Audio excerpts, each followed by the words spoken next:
Hello and welcome to the Non-Incubables podcast. I think we're on episode 17, I want to say. So this past week, exciting things that happened. I was able to get a case first chapter booster boxes on Amazon. So I had set up like an alert, and I happened to be on my computer when the alert email came through, and I immediately clicked it, put add to cart, and then put in for a case, and then checked out. And then I was like, hey, I thought about it for maybe 5 minutes, and I was like, hey, maybe I should buy 2 cases because they're never at MSRP. So then I tried to add it to my cart, and they were no longer available at MSRP. They're back to their price of $240 or $250. Got really, really lucky. And I know there was one other person, I think in one of our group discords, that was also able to get a case. And I think there were some other people who added one box and bought that, but then their order ended up getting canceled. Mine has shipped and it'll be here Friday. So I'm very excited about that. Also excited because Friday will be the official big box store release day for Shimmering Skies. So that means the cases that I pre-ordered from game stores will be shipped out. And we have, I think I pre-ordered 2 cases. They were both a little bit above $400 a case. So a pretty good deal. Hopefully with some better luck than we've been having. I feel like with Shimmering Skies, everyone else has been having very good luck with pulling enchanteds because we constantly see people posting their enchanted pulls. But nothing we've gotten 2 enchanteds, both of which Brian has pulled. So one was a Scar, and then one was a Radigan's Party. I think our rate currently is probably around 1 per case, which is what the rate should be. But prior to Shimmering Skies, our rate has always been higher, more like 2 per case. So maybe my luck has just run out. Who knows? In terms of the cards that we're looking for, we're still looking for more Naveen's. I think we've only have 1. So we do have 2 play sets of Daisy Ducks already. And the other legendaries, I don't think we have really. We're still trying to test out a lot of decks. So it's kind of just a phase of collect as many cards as possible and then make decks. And then I think if needed, if we don't find what we want in those 2 cases, we'll probably just buy singles. The other thing I think is that since probably set 4, we've gotten more into playing foiled out decks. So Brian is looking for foil Pete's, and I think we have 1. And that goes in the master set that doesn't get played. So we need 4 more at least. But yeah, so that is kind of what's been happening in terms of items, I suppose. I have been watching the price of the D23 promo box because I do want one. And they've been kind of hovering around a little under $200. I did see one once for $170, and I was still kind of on the fence at the time, and I should have bought it because it's only gone up since then. But it doesn't seem like they're as limited as it was made out to seem, because I think at least at Disney Springs and stuff, the second day there was still stock on the shelves. And I think that's partly because of the limit that they put on how many boxes people could buy, but also that I think there was just a lot. Let's see what else. This past week, so we had the podcast video that I usually put out Monday. I think I put it out on Tuesday because I was tired. And then I also put out a video called Level Up Your Lorcana Skills. So it talks about the different levels of playing in Lorcana, which is a concept that comes over from poker that I think really changed how I play the game and also how I think about stuff when I'm playing. I think a lot deeper and more in the future, I suppose. I think about what could happen in the next few turns more often than not. And then it also made me realize that when I'm tired, I can feel myself going down the levels. I'm getting worse than going back to level 0 goldfish playing. So if you're interested in that, check that video out. I will put a link down below. And then I think I will probably make more videos in the same kind of vein about talking about gameplay and kind of more kind of basics. I feel for people like me who this might be your first TCG, or maybe you just played them casually and never really thought about how to play better. You just wanted to play, and so there will be more videos coming out about that. For this week, I already have a video scheduled talking about Disney eras. So more so, I think videos that I like. It's interesting because I feel like all the videos I make about more competitive play tend to do better, but I like making videos about silly things like Disney eras, ranking hot princes, just talking about the movies I like. And so I will continue to make videos about both things because I think the Lorcana audience is both competitive sometimes, but also some people just want Disney stuff. And I like making both. So I will continue to make both. This past week, we went to 2 tournaments. So we went to our usual tournament on Friday. I took a Amber Amethyst hyper aggro deck that I think there's like one floating around online. And I made it more aggro. I think I took out some of the draw cards and put in more things like Quest for 2. And so that competition I won. And I played a red purple. And it's someone who always plays red purple, and she knew that I was playing hyper aggro. I think we talked about it right before the competition, and so she's really trying to mulligan and play to deal with hyper aggro. And I won both games. I felt bad because she did some very cool combo to get rid of my board, but then I had a gathering knowledge and wisdom card in my hand, so. I actually have one here. So this card, you play it, you gain 2 lore. And so unfortunately she did all those combos and I was just like, sorry, I still win. And then I played against a yellow-green deck. It wasn't the like standard meta one that's been floating around. It had some interesting, I think the person who plays it is pretty new to Lorcana and so doesn't have all the cards. And so it's kind of like a random yellow-green deck. And I won 2-1. There was one game where they got control of the board and I couldn't really do anything.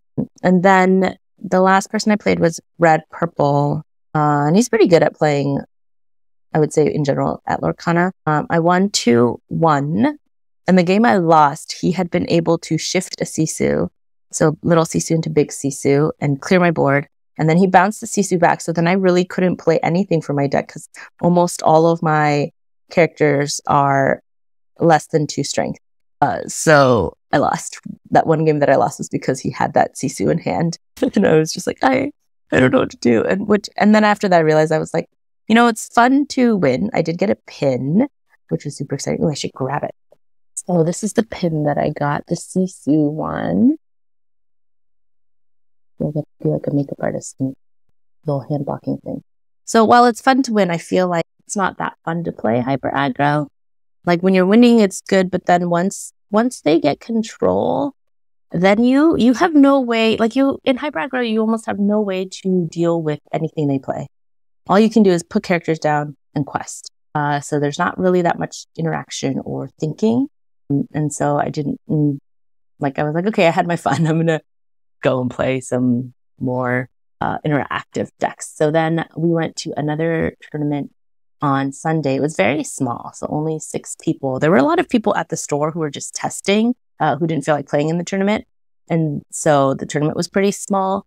And I ended up taking my usual red purple that has been edited a little bit. So I had tried to edit my red purple to deal with hyper aggro, and then it got really weird. So I put in like befuddle. I tried to put the elephant in. I played around with like Maui's fishhook and then like the ruby chromacon. Yeah, it got really weird. And so right before the tournament, I was like, okay, maybe I should play like a standard list that isn't so weird.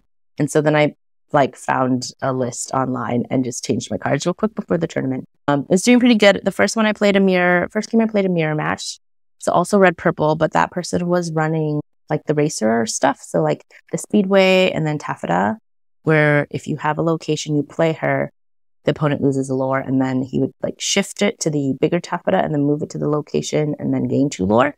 So it had that, but I think that line is not very strong compared to like the standard red purple.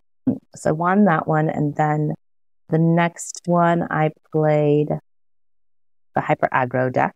Basically the hyper aggro deck I was playing on Friday, I lost to it.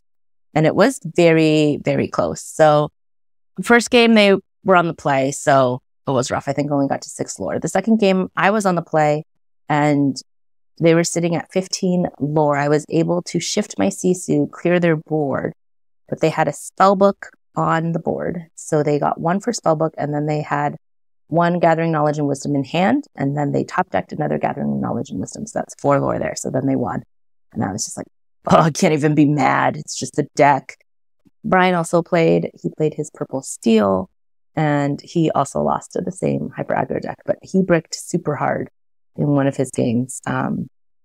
He had like nothing to play in his initial hand and nothing that he could play until like turn 4, which against hyper aggro is just, you just concede there. And then he ended up drawing into a friend on the other side, so he could play something turn 3. So pretty rough for both of them. But the person who won was very excited. He was like, oh, I don't think I've ever beat you like in a whole round. And so he ended up winning. The hyper aggro person won the tournament. And I think that was like the first time he's won one. So he was really excited. He got a pin. Yeah. And then for this upcoming week, Wednesday, we're having a team meeting. So the non-Inkables team. So it's me, Brian, Tyler, and Gary. We're going to kind of strategize for Vegas. So I'm not sure what's happening. Brian and I are going to be testing some different decks over the next 2 days before the meeting. And then I know Gary has been playing a lot on Pixelborn Connect, and so has Tyler. And they've both at some point, I think in the last week or two, been like the top 25 for Pixelborn Connect.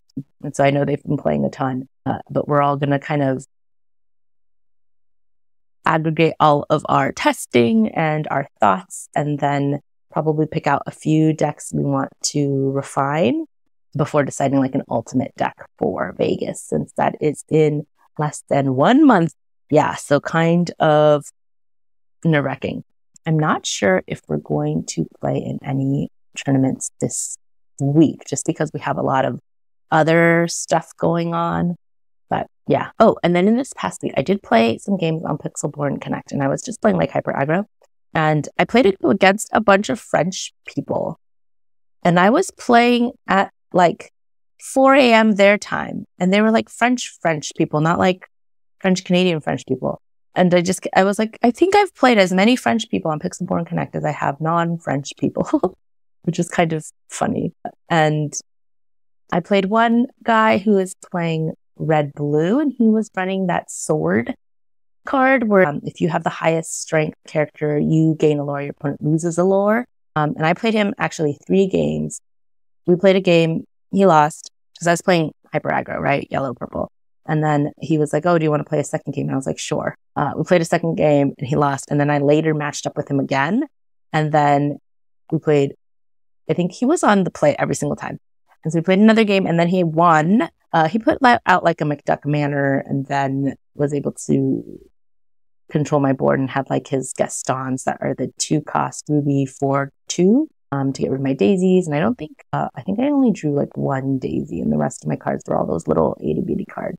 And so finally won one and I was excited for him. I was like, yeah, that's so exciting. And so, yeah, I don't know if I will play more on Pixelborn Connect because I feel like I can play. I feel that the level of people you play on Pixelborn Connect, I think, is very varied, is very different. And I don't think it's very good for kind of what I'm trying to get out of it. So I think it would be good if I wanted to test my deck against a lot of different decks. But right now I'm kind of trying to hone like the best play lines for my deck and seeing what the weaknesses are. And I think right now the people you play on Pixelborn, like some of them are very good, but some of them are playing really weird things that I don't think I would see like at a DLC. So I don't know how helpful that is. Also, I think like I have Brian at home who I can test with and we can test open face. We can talk about stuff. And so like, why would I go on Pixelborn, I guess? Although it is, I feel like when I was playing on Pixelborn, it was very interesting because after every game, a lot of times you would discuss stuff with the person like, oh, why do you put this card in your deck? Or what do you think about this matchup, blah, blah, blah. So that part I think is very fun. And I feel like we have such a good local scene of people to test with that I should pull on those resources. Like, I feel like Pixelborn and Connect would be probably really good for people who don't have a good local scene or someone literally in their house they can play with all the time, and is a good resource for that. But I think I have better resources available locally. For example, last week, a bunch of people met up just to test decks. And I think it was like 19 people total just for testing for Vegas, because a ton of us are going to Vegas. We did not go. I think we were busy, but it's kind of exciting that that many people showed up just to test play. And so I think they're doing it again this week. And again, we can't make it, but yeah, I feel like we have a very good local scene of people to practice with, as well as our team to do more like honed in practice. And there's so many of us going to Vegas. I feel like there's probably at least 20, if not more, like probably like 30 or 40 people from this local scene going to Vegas. It's going to be a huge Bay Area conglomerate, which is very exciting. And so, yeah, that's kind of what we're all looking ahead to, just trying to figure out stuff for Vegas. Toronto will be this weekend, but it's kind of like, it's like Atlanta where it's kind of like weird because the new set is already out and it's still playing the old set, but it's also not playing Bucky. So it's kind of very strange. So like, I'll probably watch it, but I don't know how applicable like whatever deck wins will be, whatever decks are in the top will be to Vegas, you know? I also saw that the set championships for set 5 are going to be in October. One of our local game sources already, I was sneaking around Melee and has already posted like when their competition will be. Although you can't register yet, you need an entry code, and the entry code I tried is not 1, 2, 3, 4. I was like, maybe just try and see if it works. It was not 1, 2, 3. And so I'm just now working, trying to clear stuff off my schedule for October so I can go to more set championships. Although we are going to Seattle in October and also I think a couple weddings. So may not have as many opportunities for set 5 as I did for set 4, but at least top 8 will get the enchanted card. So if I get knocked out of the top 8 again, like 3 times, at least I'll have 3 cards to show for it instead of this past one where I had nothing. So yeah, that is it for me for this podcast. As always, keep shuffling and hopefully you don't end up with a whole handful of non-inkables like me. All right, bye.